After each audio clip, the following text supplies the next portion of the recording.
Good afternoon, everyone. Today's my topic is eco-criticism, new historicism, and diaspora. What is eco-criticism?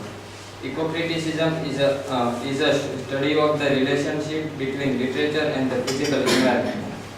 Just as a feminist criticism examines language and the literature from a gender conscious perspective, and the Marxist criticism brings and the awareness of the modes of production and the economic class to the its reading of the text.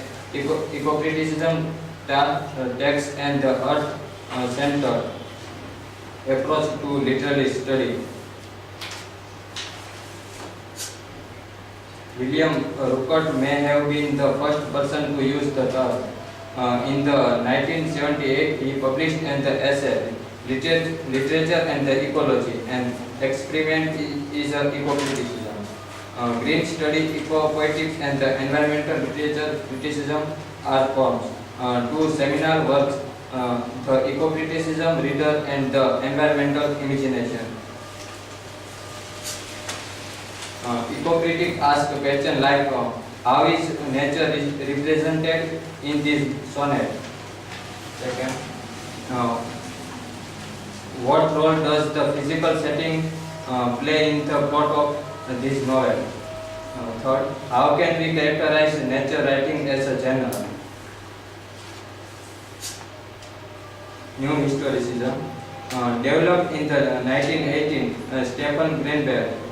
Basic idea: history is literary text, parallel reading of the literary text and the history.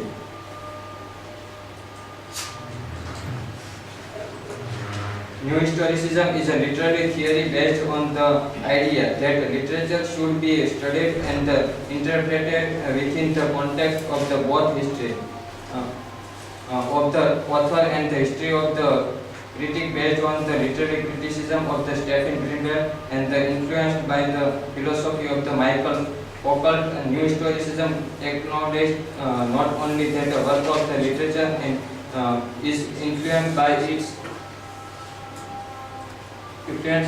its author's times and the critique, but that the critics' response to that work is also influenced by his environment, beliefs, and the prejudice. Text is historical and history is textual by Michael Wallner.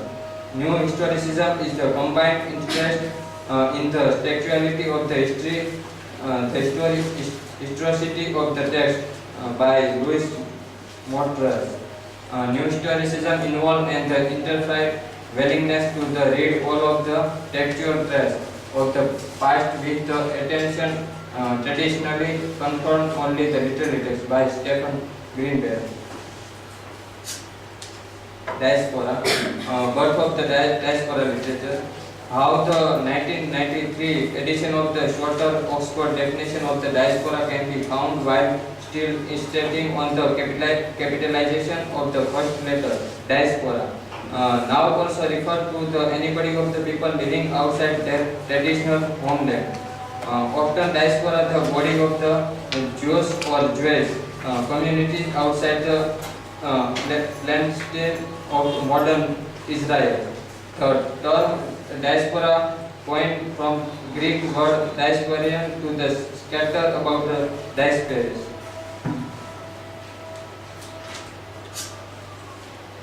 Diaspora start about 1,000 years from now. Most of human civilization has moved inside computers, especially a major branch of our descendants consisted of the conscious software. Diaspora, European diaspora, African diaspora, and Asian diaspora. Citizen of the dominant city or state who immigrated to a conquered land with the purpose of the colonization to the assimilate literally into the empire. The term became more widely assimilated into the English by the 1950s, maintaining some from the attachment to it. It is a sector of population from the organ in the similar geographic area.